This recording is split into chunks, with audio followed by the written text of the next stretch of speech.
Single-sex social clubs have been part of life on the Harvard campus for 225 years.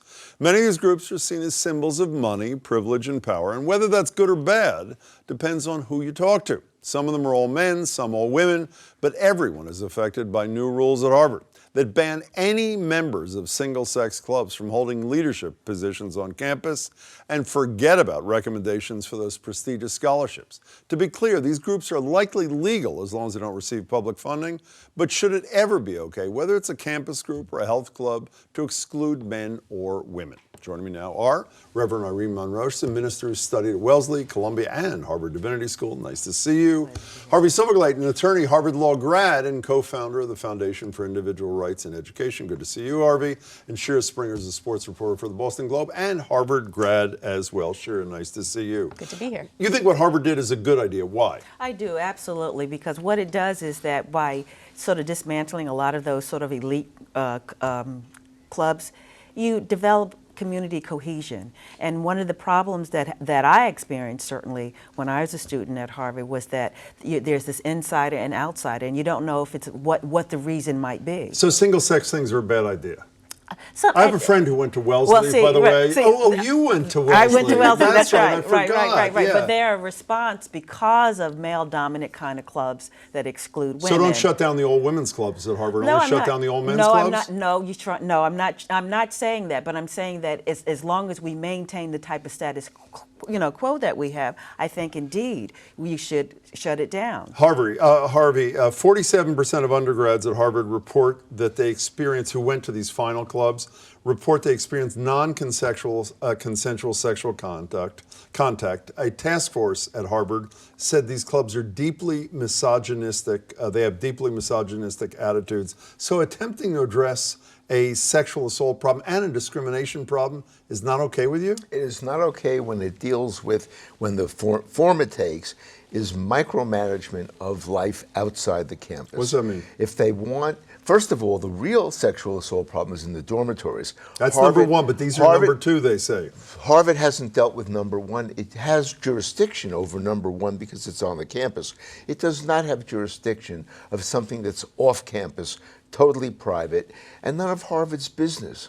Well, it's not Harvard business when a woman student goes to one of these clubs and is either sexually harassed or sexually assaulted. That's not their business. Do you ever hear of the police? If there's sexual assault, there's a police department just right down the street. So go after the individual. Now, Absolutely. My understanding is you were for what Harvard did before you were against it. Is that correct? I wouldn't quite put myself in the category of a flip-flopper, but I thought good for them for taking a stand and trying to address the issue of these final clubs. I think they are misogynistic. I think they are elitist. I think they do pose problems with regard to sexual assault. However, when I thought about it looked at it more closely, I came out on sort of a libertarian side, where it's like, people have the right to do what they want to do. And as someone who went to Harvard as an undergrad and actually have gone to maybe a handful of these final club parties, very uneventful.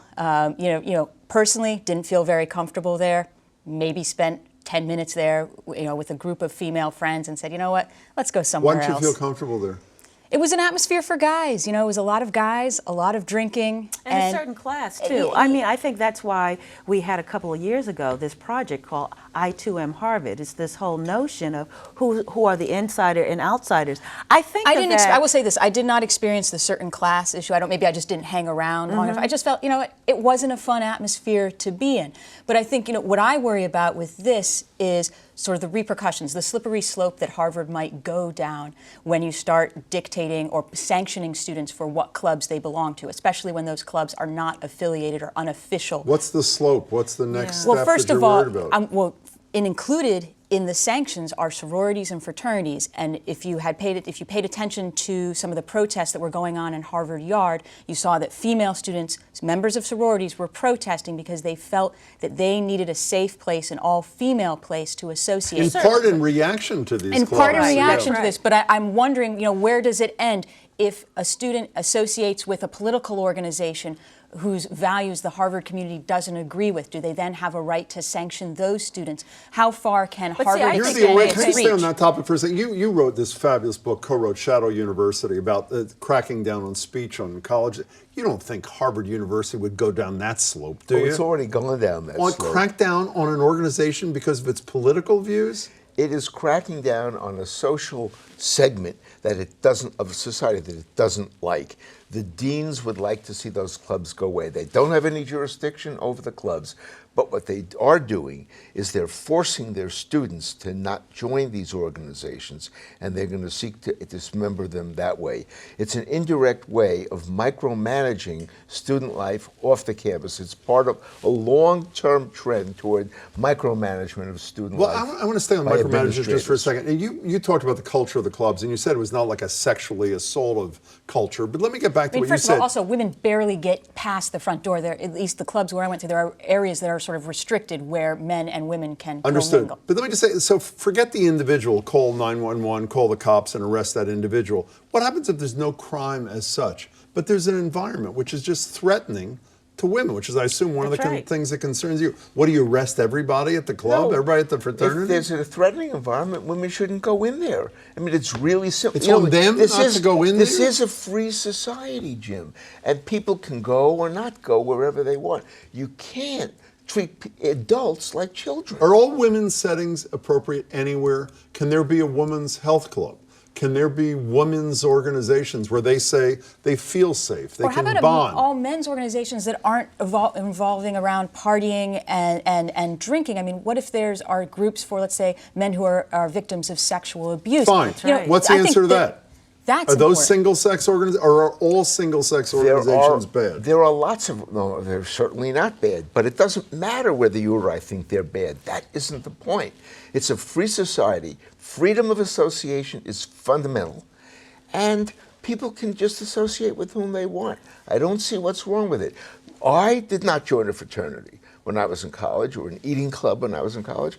It wasn't my cup of tea, but I don't govern the world. So how about you? How do you feel about this notion about women being able to have their own place? Well, of course, I would think that being a graduate of Wellesley College, but as I said, that is in response to a very male-dominant world. I think what bothers Well, a health me- club, wait, a health club is not in response Well, it to depend- a, well, a certainly Well, it is in some male-dominant ways world. because Yeah. they were worried about men That's right. ogling them. That's at the, right. at the gym. Absolutely. Absolutely. My concern is this here: that if Harvard's mission is about diversity, then it has to work in such a way that it has a wide umbrella to take those groups of kids into the fold and understand that it really is divisive and it annihilates the whole notion of community cohesion. But the other thing too, I just feel this way, because when you have these clubs, I really feel that not only do you maintain the status quo, I think that when you leave Harvard the same way you came in there, you have really failed your How about it, matriculation Harvard? It's exam. really misleading to say this has anything to do with diversity. If Harvard is in favor of diversity,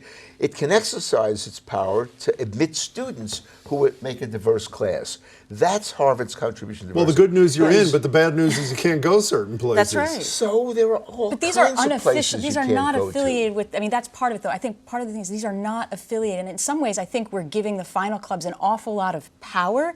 But But because they have a lot of power. No, though. women can't Well, but join there the are men's people for who. football I mean, team. I was going to say though, there are people who have an undergraduate experience who, you know, for them, the final club is central to their social life. And there are people who are undergraduates, and I would say it's the majority of people who are undergraduates, who they don't care at all about the final clubs. It plays no But I role think in part their of that is social that life you- as but undergrad. I think part of that is because maybe you've not come across where you wanted to go to a mixer and you knew you couldn't. We got to couldn't go. By the way, thank you all three for not asking me if I joined a fraternity in college. I Did you? appreciate that. For 1 year, worst experience of my whole life. Good to see all three of you as always. Take care. Thanks.